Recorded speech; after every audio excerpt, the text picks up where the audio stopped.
নতুন আরও একটি ভিডিওতে আপনাদের সবাইকে অনেক অনেক প্রীতি শুভেচ্ছা ও সালাম জানাচ্ছি বন্ধুরা। আশা করি যে যেখানে আছেন সুস্থ আছেন, ভালো আছেন। আপনাদের মধ্যে অনেকে আসলে জানতে চাচ্ছিলেন যে স্টুডেন্ট ভিসায় জার্মানি আসবেন নাকি অপরচুনিটি কার্ড নিয়ে জার্মানিতে আসবেন। সো এটা খুবই ইন্টারেস্টিং একটা বিষয়, কারণ আপনারা হয়তো অনেক সময় দ্বিধাদ্বন্দ্বে ভুগছেন যে কোনটা নিয়ে গেলে বেশি সুবিধা পাবেন, কোনটা নিয়ে গেলে বেশি ফ্রিডম আপনি পাবেন। সো আজকের এই ভিডিওতে আমি আমার কিছু মন্তব্য আপনাদেরকে জানাবো, আমার কিছু অপিনিয়ন আপনাদেরকে দিব, বাকিটা সিদ্ধান্ত আপনার। সো আমার মনে হয় যে আপনার সিদ্ধান্ত মেকিংয়ের ক্ষেত্রে আমার এই পয়েন্টগুলো হয়তো কিছুটা হলেও কাজে দিবে। সো চলুন তাহলে কথা না বাড়িয়ে আজকের ভিডিওর মূল বিষয়ে চলে যায়। মূল বিষয় হচ্ছে যে অপরচুনিটি কার্ড নিয়ে বা জব সার্চিং অপরচুনিটি কার্ড নিয়ে আপনার জার্মানি আসা উচিত হবে নাকি স্টুডেন্ট ভিসা নিয়ে জার্মানিতে আসা উচিত হবে, যেহেতু স্টুডেন্ট ভিসা এই মুহূর্তে বেশ লম্বা একটা সময় লাগছে। সো আপনারা সিদ্ধান্ত নিতে পারছেন না যে এতদিন অপেক্ষা করবেন নাকি খুব তাড়াতাড়ি জব সার্চিং অপরচুনিটি কার্ড নিয়ে জার্মানিতে চলে আসবেন। এই বিষয়টা নিয়ে একটু ব্যাখ্যা দেওয়ার দরকার আছে, এবং হচ্ছে কাদের স্টুডেন্ট ভিসা নিয়ে আসা উচিত হবে, কাদের job search opportunity card visa নিয়ে জার্মানিতে আসা উচিত হবে, সেই বিষয়গুলো আমি একটু ব্যাখ্যা করবো আপনাদেরকে। সো আপনারা অনেকেই জানেন যে স্টুডেন্ট ভিসা নিয়ে এই মুহূর্তে আসতে গেলে জার্মানিতে 18-19 মাস, 20 মাস, 21-22 মাস পর্যন্ত ওয়েটিং পিরিয়ড। সো এইটা আসলে খুব তাড়াতাড়ি কমে যাওয়ার কোনো সম্ভাবনা আছে বলে আমার মনে হচ্ছে, বাট অনেক সময় মনে হয় যে এই তো আরেকটু গেলে হয়তো টাইমটা কমে যাবে, 2 মাস 3 মাস পরে হয়তো অনেক ভিসা একসাথে প্রসেস করা হবে, ব্যাকলগ কমে যাবে। বাট এটা গত 2-3 বছর ধরে দেখছি আসলে কমছে না। সো এই মুহূর্তে আপনার আসলে কি করা উচিত হবে, একটা জিনিস খেয়াল করেন যে যারা আপনারা দ্বিধাদ্বন্দ্বে ভুগছেন তাদের দ্বিধাদ্বন্দ্ব একেবারে চোখের পলকে কমে যাবে যদি একটা জিনিস আপনারা খেয়াল করেন।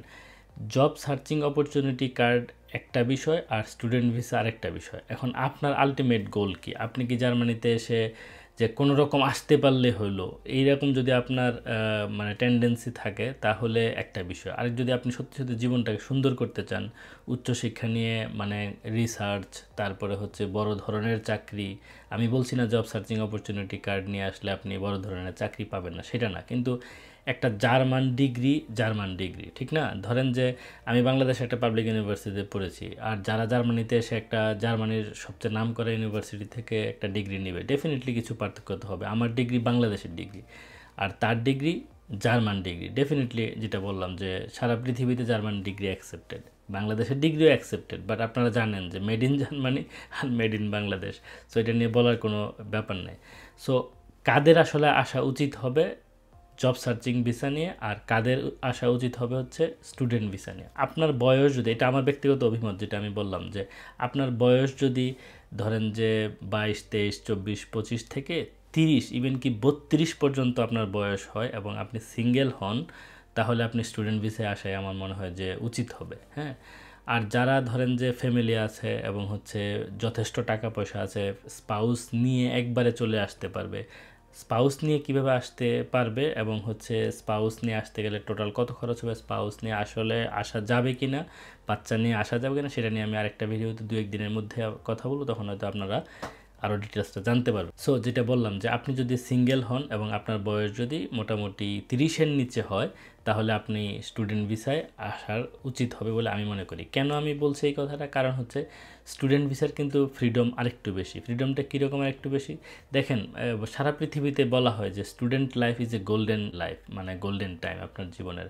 আপনার অনেক ধরনের ফ্রিডম থাকবে, একই কাজ আপনিও করবেন। জব সার্চিং ভিসা নিয়ে আসলে ওই যে আপনার 1 বছর পর্যন্ত বা যতদিন পর্যন্ত বড় জব না পায় 20 ঘন্টা পর্যন্ত কাজ করতে পারবে। কিন্তু আপনারা যদি একটা জিনিস খেয়াল করেন যে তার কিন্তু একটা ব্যারিয়ার বা একটা মাথার মধ্যে কিন্তু চাপ থাকবে যে আমাকে অবশ্যই 1 বছরের মধ্যে একটা জব ম্যানেজ করে ফেলতে হবে, আমাকে অবশ্যই ধরেন যে আরও 1 বছর যদি আমি এক্সটেন্ড করিও, তাহলে আমার টাইমটা কিন্তু বেশ লিমিট, ঠিক না?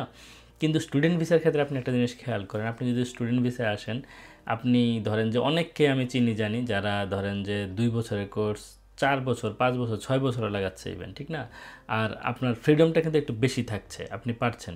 এবং যেহেতু একটা লম্বা সময় আপনি পাচ্ছেন, আপনি কিন্তু নিজেকে প্রিপেয়ার করতে পারছেন। যদি আপনি সত্যিকারের মোটিভেশন আপনার থাকে, আপনি দেশেও ইভেন একটু সময় পাচ্ছেন, যে যেহেতু প্রায় 2 বছর ওয়েটিং পিরিয়ড, আপনি 2 বছরের ল্যাঙ্গুয়েজ শিখতে পারলেন, ইংলিশটাকে একটু ঝালাই করলেন, জার্মানটা একটু শিখলেন, একটা টেকনিক্যাল কোনো কাজ শিখলেন, অনেক বেশ ভালো একটা আপনার সুযোগ থাকবে, ঠিক না? এবং জার্মানিতে আসার পরেও আপনার কিন্তু বেশ ভালো একটা লম্বা সময় আপনি পাবেন। আপনি প্রতিদিন আপনার যেই ইয়েটা থাকবে, পিয়ার বা আপনার যারা বন্ধুবান্ধব জার্মান হোক, বিদেশি লোকজন হোক, নেটওয়ার্কিং যেটাকে বলে, বা একটা স্টুডেন্ট তো ভাই মানে অন্যরকম একটা দাম সারা পৃথিবীতে আছে। আপনি যখন একটা জার্মান ডিগ্রি নিয়ে একটা জায়গায় যাবেন এক ধরনের দাম হবে, আপনি যখন সবার সাথে মিশবেন একটা নতুন কিছু শিখবেন, আর লম্বা একটা সময় আপনি পাচ্ছেন নিজেকে প্রস্তুত করার জন্য। এরপরে আপনি কিন্তু আবার চাইলে কথার কথা জার্মানিতে আপনি সত্যি কথা সারা জীবন আপনি পড়াশোনা করতে পারেন। হ্যাঁ, বয়স কোনো বাধা না, আপনারা জানেন হয়তো অনেকে।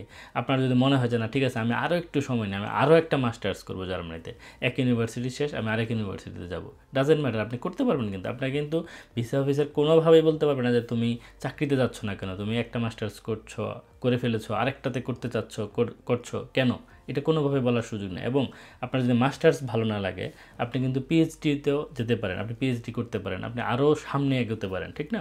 এবং আপনি লম্বা সময় কিন্তু পাচ্ছেন। আপনি খেয়াল করে দেখেন, আমি বলছি না আপনি সারা জীবন শুধু পড়াশোনাই করবেন, বিয়ে শাদী করবেন না, ফ্যামিলি করবেন, এগুলো আমি বলছি না, বাট মানে এইগুলোর পাশাপাশিও কিন্তু আপনি পড়াশোনাটা চালিয়ে যেতে পারবেন, ঠিক না?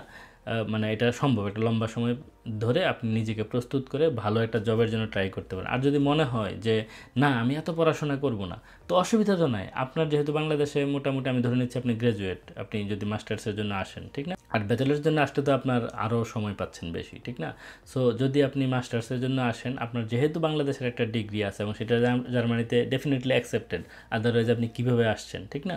সো যেহেতু সেটা জার্মানিতে অ্যাকসেপ্টেড, আপনি কিন্তু জার্মানিতে এসে স্টুডেন্ট হিসেবে আসার পরে আপনি কিন্তু জব সার্চিং করা বা জব সরাসরি নিয়ে ফেলা, আমি অনেক স্টুডেন্টকে চিনি, আমার চ্যানেলে ভিডিও আছে ইভেন, জার্মানিতে বাংলাদেশ থেকে স্টুডেন্ট হিসেবে বা ভারত থেকে স্টুডেন্ট হিসেবে এসে আসার পরে এখানে যখন একটা চাকরি পেয়ে গেছে, তিনি কিন্তু মানে তার ভিসাটা কনভার্ট করে জব ভিসায় চলে গেছেন, ঠিক আছে? সেটা ব্লু কার্ড ক্যাটাগরি যদি বেতনটা আপনার ওই স্কেলের হয়, ঠিক আছে?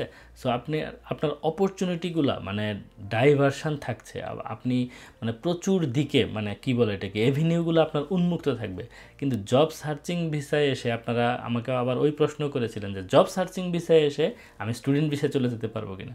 মানে বিষয়টা এমন হচ্ছে, আপনি যদি দেখবেন ঢাকায় যদি বা চিটাগাং, রাজশাহী, সিলেট, আমি জানি না কোথায় কোথায় এখন জ্যাম আছে, গাড়ি যখন জ্যামে পড়ে গাড়ি একবার এদিকে যাওয়ার চেষ্টা করে, একবার ওইদিকে যাওয়ার চেষ্টা করে, একবার এদিকে যায়, মানে একটা হুলস্থুল অবস্থা। এই হুলস্থুল অবস্থা করে জ্যামটা আরও বাড়ায় এবং ঝামেলা লাগায়। বাংলাদেশের শেয়ার বাজারের বিজনেসের মতো, মানে মানুষ যখন গেছে হুমড়ি খেয়ে পড়ছে, বাজার মানে একটা টালমাটাল অবস্থা হয়ে গেছে, নানান হয়। এবং ঈদের সময় বা কোনো কিছুর দাম একটু বাড়বে এটা শুনলে সাথে সাথে মানে লবণ তো আর আপনি মানে কেজির কেজি মনের মন খাবেন না, কিন্তু লবণ নিয়েও সংকট শুরু হয়ে যায়, দামও কয়েক গুণ বেড়ে যায়। আপনারা জানেন রোজার সময় কী হয়, শুধু তো মানুষ কাঁচামরিচ খায় না, তো কী পরিমাণ দাম বাড়ে, ঠিক না? এখন জার্মানিতে আসার ক্ষেত্রে এরকম হচ্ছে, সবাই শুধু জার্মানি জার্মানি জার্মানি, এম্বাসির অবস্থা খারাপ বানাই ফেলছে, মানে ব্যাকলগ তৈরি করে ফেলছে। এবং জব অপরচুনিটি সার্চের মানে জব সার্চিং অপরচুনিটি কার্ডের ক্ষেত্রেও কিন্তু একই অবস্থা হবে আমার ধারণা। হাজার হাজার মানুষ এম্বাসির ওয়েবসাইট মানে জ্যাম করে ফেলবে, সার্ভার জ্যাম করে ফেলবে, অবস্থা খারাপ হবে। সো এই জ্যামে পড়ার মতো ঘটনা ঘটছে, আপনারা সিদ্ধান্ত নিতে পারছেন না কোন দিকে যাবেন। দেখেন এরকম যদি সিদ্ধান্তহীনতায় ভোগেন এবং আপনার জীবনের সিদ্ধান্ত যদি আমার মতো একজন সাধারণ ক্ষুদ্র মানুষের মানে কথায় নিতে হয়, এটা খুবই আনফর্চুনেট। আপনার জীবনের প্ল্যানটা আপনাকেই করতে হবে, আমি শুধু আপনাদেরকে কিছু তথ্য দেওয়ার চেষ্টা করি মাত্র, ঠিক না? আপনি যদি একটু খেয়াল করেন যে আপনার আলটিমেট গোলটা আসলে কি, এত হুলস্থুল করার তো কিছু নাই। আপনি যদি স্টুডেন্ট ভিসায় আসতে চান স্টুডেন্ট ভিসায় আসেন, আপনি যদি জব সার্চিং অপরচুনিটি কার্ড নিয়ে আসতে চান সেটা নিয়ে আসেন, কিন্তু একবার এক দিকে মানে জব সার্চিং অপরচুনিটি কার্ড নিয়ে এসে আমি স্টুডেন্ট ভিসায় যাইতে চাই, একটা শ্রেণী কিন্তু আপনারা আছেন এই চিন্তা করছেন। আবার আরেকটা শ্রেণী আছে স্টুডেন্ট ভিসায় এসে চিন্তা করছেন যে জব সার্চিং অপরচুনিটি ভিসায় কনভার্ট করা যাবে কিনা। দেখেন এইগুলো যদি আপনারা নানান অপশন তৈরি করেন, আমি ফানি অনেক সময় উদাহরণ এই লাস্ট ভিডিওতে দিয়েছিলাম যে আপনি এক ফ্যামিলির ওই মানে জরিনা করিমাকে বিয়ে করতে যাচ্ছেন, তারপরে আরেক ছোটো বোনকে মানে আপনি বড়টা মরে গেলে ছোটোটা বিয়ে করার চিন্তা করছেন, এইরকম করা উচিত হবে না আসলে।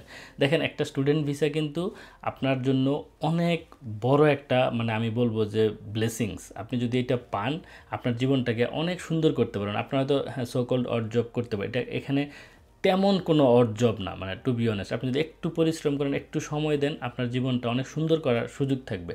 আপনি জব সার্চিং অপরচুনিটি কার্ড নিয়ে আসলেও কিন্তু আপনাকে সোকল্ড অড জব করতে হবে, এবং ইন ম্যাক্সিমাম কেসেস সত্যি কথা। কারণ আপনি আসলেই কালকে আপনার জন্য কেউ জব নিয়ে বসে নেয়, আপনি কতটুকু ভাষা পারেন, আপনি কতটুকু জিনিস চিনেন, কয়টা নেটওয়ার্কিং আপনার হয়েছে, আপনি এসে কিন্তু আরও বিপদে পড়বেন, ঠিক আছে? আমি বলবো আমাকে যদি কেউ জিজ্ঞেস করে আমি বলবো অবশ্যই স্টুডেন্ট ভিসাটা জব সার্চিং অপরচুনিটি কার্ডের চেয়ে ভালো হবে, যদি তাদের সুযোগ থাকে যে আমি মানে অপরচুনিটি কার্ড না নিয়ে স্টুডেন্ট ভিসা যাওয়ার আমার সুযোগটা বেশি, একটু সময় লাগলেও ওইটা ভালো হবে। আর যাদের বয়স, আমি যেটা বলছিলাম যে আরেকটা গ্রুপ অফ পিপল যাদের বয়স 30-এর বেশি এবং হচ্ছে ফ্যামিলি আছে, বাচ্চা কাচ্চা আছে এবং যথেষ্ট টাকা পয়সা আছে, তারা চিন্তা করছেন যে আমি আমার ফ্যামিলিটার জীবনটা সুন্দর করার জন্য আমি ইয়েতে যেতে চাই, জার্মানি যেতে চাই, তাদের জন্য জব সার্চ অপরচুনিটি কার্ড ঠিক আছে। কারণ তার হয়তো পড়ালেখা আর করতে ইচ্ছা করবে না এবং অলরেডি তিনি কয়েক বছর চাকরি বাকরি করে ফেলেছেন, মিড কেরিয়ারে আছেন, হ্যাঁ 35 বছর 37 বছর। তো 37 বছরে জার্মানিতে স্টুডেন্ট ভিসায় আসলে যদি তার কোর্সটা শেষ করতে 3-4-5 বছর লেগে যায়, সো এটা ভেরি হার্ড। সো আগে যারা আসতে পারছিলেন না 37 বছরেও তারা চিন্তা করছিলেন যে আমি স্টুডেন্ট ভিসায় জার্মানি যাই। আমি অসংখ্য লোককে বলেছি যে হ্যাঁ স্টুডেন্ট ভিসাটা ভালো হবে, কারণ এটা ইজিয়েস্ট।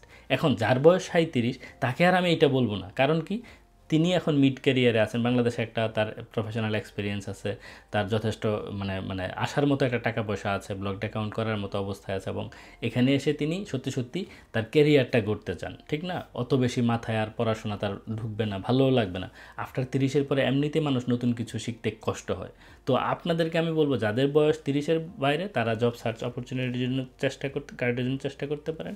আর যাদের বয়স 30-এর নিচে 25, 26, 27, 28, 29, 30, 31, 32 পর্যন্ত ইভেন ট্রাই করতে পারেন। যদি আপনারা সিঙ্গেল হন, আপনারা একটু যদি ক্যারিয়ারটাকে সুন্দর করতে চান, একটা ইন্টারন্যাশনাল ডিগ্রি নিতে চান, জীবনটাকে সুন্দর করতে চাইলে অবশ্যই আপনারা স্টুডেন্ট ভিসায় আসেন। দরকার হলে 1, 1.5, 2, 3 বছর অপেক্ষা করেন। যেটা বললাম যে আপনি এসে যদি এখানে বিপদে পড়েন, আপনার কিন্তু কেউ বাঁচাতে পারবে না। আপনার ওই যে টাইম কিন্তু লিমিট, আপনাকে চলে যেতে হবে, ঠিক আছে? Germany is Germany. Germany, Saudi Arab, Malaysia, Singapore না যে আপনি ছোটানাতা করে কোনো রকম ওই যে কাফিল না কি বলে না কামিল না কি বলে কি কফিল সেইগুলা ধরে আপনি এখানে থেকে যাবেন না। জার্মানি ভালোর ভালো, মানে জার্মান মানে হানিমুন পিরিয়ড শেষ হতে বেশি সময় লাগে না, আপনাকে আদর করে আনবে আবার লাথি দিয়ে বেরও করে দিবে। জার্মানরা যে আমি প্রায় বলি একটা কথা, ভালোর ভালো মন্দের মন্দ। আপনি যদি মানে সিস্টেমের বাইরে একটু এদিক সেদিক হয়, আপনার কিন্তু ওরা আইনের বাইরে কথা বলবে না, সত্যি কথা। সো ওই জিনিসগুলো মাথায় রাখবেন। জার্মানিতে অপশনটা আছে, সুযোগটা আছে, ডেফিনেটলি সহজ, কিন্তু সবার জন্য এটা সহজ হবে না। এমন না যে জব সার্চ অপরচুনিটি কার্ড 100 জন অ্যাপ্লাই করলে 100 জনই পাবে, ইম্পসিবল। কিন্তু জার্মানিতে স্টুডেন্ট ভিসার ক্ষেত্রে সাকসেস রেট অলমোস্ট 100%, অলমোস্ট না পুরোপুরি 100%। যদি কোনো কারণে একটা কাগজপত্র মিসিং থাকে সেটা আপনি জমা দিলে আপনার ভিসা হয়ে যায়, না হওয়ার কোনো কারণে, কারণ আপনি একটা প্রসেস মেনটেন করে তারপরে যাচ্ছেন। কিন্তু জব সার্চিং অপরচুনিটি কার্ডটা কিন্তু সত্যিকারের যোগ্য লোকরা আসতে পারবে, এমন না যে আপনার যোগ্যতা না থাকার পরে আপনি অ্যাপ্লাই করবেন আর হয়ে যাবে। আপনি শুধু শুধু এই অ্যাপ্লাই করতে গেলে দৌড়াদৌড়ির খরচ আছে, ব্লকড অ্যাকাউন্ট করবেন, ব্যাংকে যাবেন, ছবি তুলবেন, পাসপোর্ট রেডি করবেন, তারপরে ভিসা ফি দিবেন। যদি আপনার ভিসাটা না হয়, আপনার কিন্তু একটা অ্যামাউন্ট, সেটা হোক 50,000, হোক 10,000 বা 1 লাখ, একটা অ্যামাউন্ট তো লস হবে আপনার। সো আপনি লসের দিকে কেন যাবেন? আপনাদের যাদের সুযোগ আছে স্টুডেন্ট ভিসায় আসেন, আর যারা মিড ক্যারিয়ারে আছেন, আপনাদের মোটামুটি চাকরির একটা ভালো অভিজ্ঞতা আছে, তারা অবশ্যই জব সার্চিং অপরচুনিটি কার্ড নিয়ে আসলে আমার মনে হয় যে আপনাদের জীবনটা সুন্দর হতে পারে। আমার এই ছোট্ট ভিডিওটাতে আমি আশা করি একটু হলেও বোঝাতে পেরেছি। আরও লম্বা কথা বললে হয়তো মানে আরও বোঝানো যাইতো, বাট সময় তো লিমিট না, এত লম্বা সময় কথা বলা যাবে না। যদি ভিডিওটা আপনাদের কাজের মনে হয়, ভালো লাগে, একটা লাইক দেবেন, কমেন্ট করবেন, সবার সঙ্গে শেয়ার করতে পারেন। ভালো থাকবেন, তাহলে দেখা হবে সামনের কোনো ভিডিওতে। আল্লাহ হাফেজ।